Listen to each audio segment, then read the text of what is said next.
Hi! In front of me is Motorola Edge for diffusion, and today I would like to show you how you can manage vibration settings on this Motorola.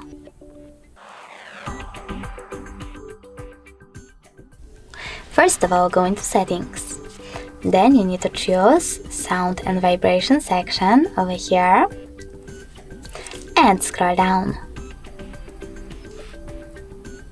After that, select Vibrate for calls and click on one of those options for your incoming calls to set up the best one for you.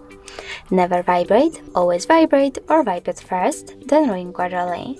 I will go with the last one.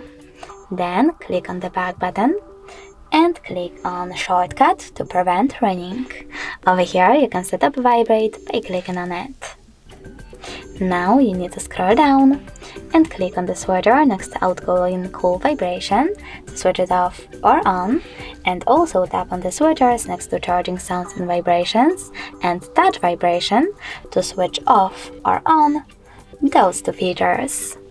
Thanks so much for watching. If you enjoyed this video, smash that like button, comment, and don't forget to subscribe.